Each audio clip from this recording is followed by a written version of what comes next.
सलोनी बहुत ही सीधी और भगवान को मानने वाली थी, लेकिन उसकी सौतेली माँ उसके सीधेपन का फायदा उठाती थी और उस पर बड़े अत्याचार करती थी।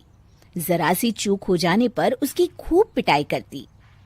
अरे सुनते हो, कोई लूला लंगड़ा देख इसकी शादी तय करो और इसे इस घर से बाहर का रास्ता दिखाओ। सलोनी के पिता जानते थे कि मीना एक चांडाल औरत है, इसलिए वो एक अच्छा घर देख सलोनी की शादी कर देते हैं। लेकिन वहां भी सलोनी से जलने वालों की कमी नहीं थी। सलोनी की ननद निकिता उसे बिल्कुल पसंद नहीं करती थी। सलोनी, बात तो सुनो जरा।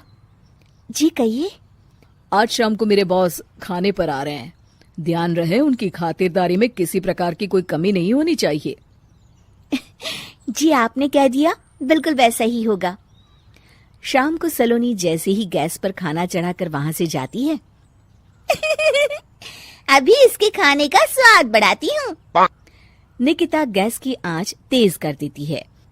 थोड़ी देर में देखते ही देखते सारा खाना जल जाता है और पूरे रसोई घर में चारों तरफ धुआं फैल जाता है। अब आएगा मजा। माँ जल्दी आओ, यहाँ देखो सलोनी ने किचन में आग लगा दी। अरे तेरा सत्यानाश हो, कल मुही तूने ये क्या कर दिया? सलोनी की सास उसे बहुत डांट फटकार लगाती है। तभी मोहन अपने बॉस के साथ घर में प्रवेश करता है। अरे भाई मोहन, ये क्या तुम्हारे घर का क्या हाल हो रखा है? लगता है खाना जल गया है। चलो खाने का प्रोग्राम कैंसिल करो, मैं अपने घर जाके खा लूंगा। सर दरअसल वो सर मुझे माफ कर दीजिए। अरे कोई बात नहीं, घरों में ये छोटी मोटी बातें होती रहती है। मैं समझ सकता हूँ, फिक्र मत करो, मैं नाराज नहीं हूँ और इस बात का तुम्हारे प्रमोशन पर भी कोई असर नहीं पड़ेगा। चले अब चलता हूँ मैं। बॉस के जाते ही मोहन सलोनी पर भड़क उठता है और उसे खूब खरी खोटी सुनाता है।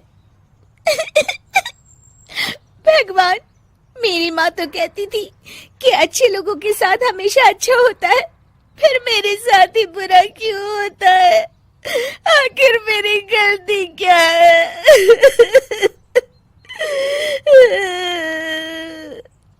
तभी आकाशवाणी होती है। बेटी, अब तुम्हें कोई दुख नहीं दे पाएगा। तुम्हारा बुरा सोचने वाले के मन की सारी बातें तुम पहले ही जान जाओगी। अगले दिन सलोनी निकिता को चाय देने उसके कमरे में जाती है। तब निकिता के मन में कुछ बातें चल रही थी। कल तो मैंने सिर्फ खाना जलाया था, अब तू देखती जा सलोनी, तेरा इस घर में जीना हराम कर दूंगी। अच्छा, तो ये बात है, अब इसे सबक सिखाना ही पड़ेगा। कुछ दिनों के बाद, सलोनी, मेरे कपड़े जल्दी से प्रेस कर दो, ऑफिस के लिए देर हो रही है। सलोनी मोहन के कपड़ों के पास प्रेस गर्म होने के लिए रख देती है और अपने कमरे में चली जाती है। तभी हॉल में निकिता आती है। सलोनी चुपके से उसे देख रही होती है। आज अगर मैंने ये कपड़े जला दिए तब तो पक्का मेरा भाई इस सलोनी की बच्ची को धक्के मार के घर से बाहर निकाल देगा।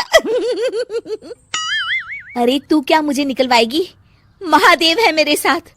ठहर जा निकिता, आज तो तेरी खैर नहीं। सलोनी अपने पति मोहन को बुला लाती है और निकिता की सारी करतूत दिखाने लगती है। निकिता गर्म प्रेस मोहन के कपड़ों पर रखकर अपने कमरे में चली जाती है। मेरी बहन इतनी बड़ी चालबाज निकलेगी, मैंने तो सोचा ही नहीं था। मुझे माफ कर दो सलोनी, मैं तुम्हें गलत समझ रहा था। मोहन निकिता को बुलाकर उसे खूब डांट फटकार लगाता है। उस दिन के बाद से सलोनी की जिंदगी पूरी तरह बदल जाती है। सलोनी हर किसी के मन की बात सुन लेती थी। दूसरी तरफ निकिता का कोई भी दांव सलोनी पर नहीं चलता था और आखिरकार वो भी सलोनी के आगे घुटने टेक देती है। फिर एक दिन सलोनी की सास की सहेली ममता अपनी बहू कविता के साथ वहां आती है। कविता मन ही मन कहती है, अरे ये बुढ़िया पागल है जो मुझे यहाँ लेके आ गई। कहाँ मैं अपनी किटी पार्टी छोड़ के इसके साथ यहाँ मरने आ गई। पता नहीं कब तक इसे झेलना पड़ेगा। अरे ये जल्दी मरे और इसकी सारी जायदाद मेरे नाम हो जाए। सलोनी कविता की सारी बातें सुन लेती है। अरे कविता, तुम अपनी सास की जायदाद के लिए उन्हें झेल रही हो और उनके मरने का इंतजार कर रही हो। ये तो गलत बात है। सलोनी की बात सुनकर कविता बिना देर किए कहती है, अरे ये तुमने कैसे सुन लिया? ये सारी बातें तो मैं अपने मन से बोल रही थी। तुमने कैसे सुन लिया? बस फिर क्या था। ये सुनते ही कविता के बगल में बैठी उसकी सास उसकी चोटी पकड़ लेती है। क्यों रे कलमुही, तू मेरे बारे में ये सब सोचती है? मम्मी जी, मुझे माफ कर दीजिए। बड़ी आई मेरी जायदाद लेने वाली, मैं आज ही अपने वकील को बुलाकर सब कुछ छोटी बहू के नाम कर देती हूँ। चल घर चल, आज तेरी अच्छी खबर लेते हूँ।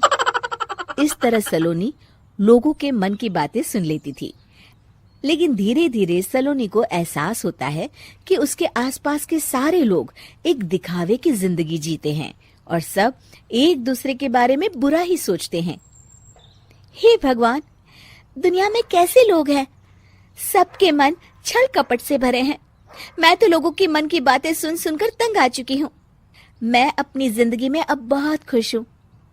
अब आप मुझसे ये शक्ति वापस ले लीजिए भगवान। इस तरह भगवान सलोनी को दी हुई शक्ति वापस ले लेते हैं और सलोनी एक आम जिंदगी जीने लगती है।